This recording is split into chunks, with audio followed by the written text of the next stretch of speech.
Clip number 485۔ اس clip میں آپ قرآن پاک کی سورہ یونس کی آیت نمبر 31 سے 33 تک کی تلاوت، ترجمہ اور تفسیر قرآن صراط الجنان سماعت فرمائیں گے۔ بسم اللہ الرحمن الرحیم۔ ترجمہ، اللہ کے نام سے شروع جو نہایت مہربان رحمت والا ہے۔ قل من يرزقكم من السماء والأرض من يملك السمع والأبصار ومن يخرج الحي من الميت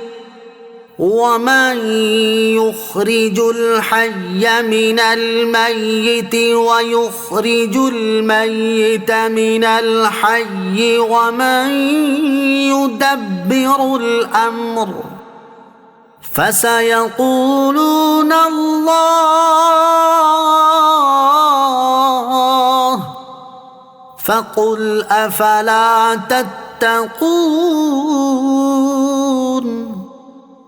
فذلكم الله ربكم الحق فماذا بعد الحق إلا الضلال فأنا تصرفون۔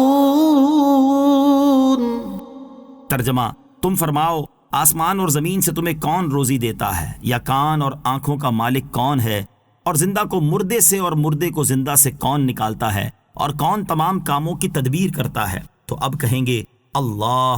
تو تم فرماؤ تو تم ڈرتے کیوں نہیں؟ تو یہ اللہ ہے جو تمہارا سچا رب ہے، پھر حق کے بعد گمراہی کے سوا اور کیا ہے؟ پھر تم کہاں پھیرے جاتے ہو؟ قل، تم فرماؤ۔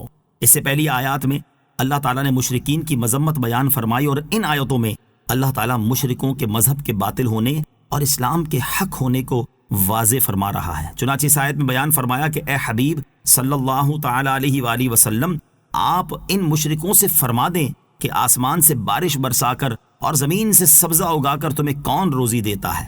تمہیں یہ حواس کس نے دیے ہیں جن کے ذریعے تم سنتے اور دیکھتے ہو؟ آفات کی کثرت کے باوجود کان اور آنکھ کو لمبے عرصے تک کون محفوظ رکھتا ہے؟ حالانکہ یہ اتنے نازک ہیں کہ ذرا سی چیز نے نقصان پہنچا سکتی ہے، اور زندہ کو مردہ سے، جیسے انسان کو نطفہ سے، پرندے کو انڈے سے کون نکالتا ہے، اور یوں ہی مردہ کو زندہ سے، جیسے نطفہ کو انسان سے اور انڈے کو پرندے سے کون نکالتا ہے، اور ساری کائنات کے تمام کاموں کی تدبیر کون کرتا ہے؟ آپ کے سوالات سن کر وہ کہیں گے بے شک ان چیزوں پر قدرت رکھنے والا اللہ عز و جل ہے۔ جب وہ لوگ اللہ عز و جل کی قدرت کاملہ کا اعتراف کر لیں تو اے حبیب صلی اللہ تعالیٰ علیہ وآلہ وسلم، تم ان سے فرماؤ جب تم اللہ عز و جل کی ربوبیت کا اعتراف کرتے ہو تو بتوں کو عبادت میں اس کا شریک ٹھہرانے سے اور اللہ عز و جل کے عذاب سے ڈرتے کیوں نہیں؟ حالانکہ یہ بت نہ نفع دے سکتے ہیں، نہ نقصان پہنچا سکتے ہیں، اور نہ ان امور میں سے کسی پر کوئی قدرت رکھتے ہیں، بلکہ الٹا ان کی عبادت تمہارا بیڑا غرق کر دے گی کہ شرک کے مرتکب ہونے کی وجہ سے ہمیشہ کے لیے جہنم میں جاؤ گے۔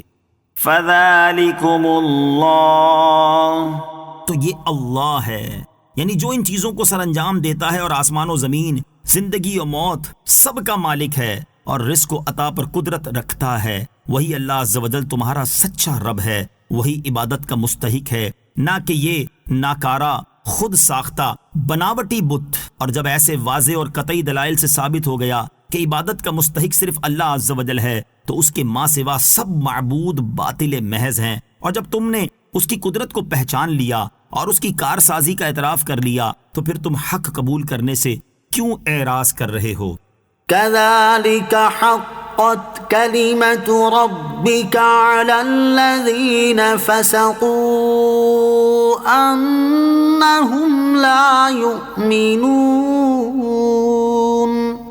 ترجمہ، یوں ہی نافرمانوں پر تیرے رب کے یہ کلمات ثابت ہو چکے کہ وہ ایمان نہیں لائیں گے۔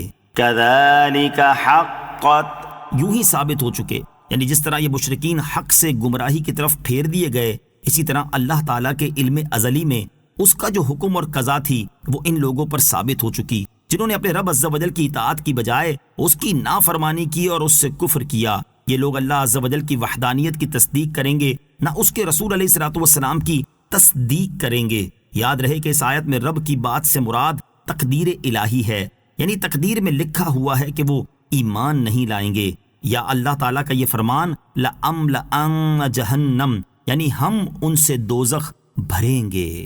صلو علی الحبیب صلی اللہ تعالی علی محمد صلی اللہ تعالی وسلم۔ مجھے اپنی اور ساری دنیا کی لوگوں کی اصلاح کی کوشش کرنی ہے انشاءاللہ عز و جل۔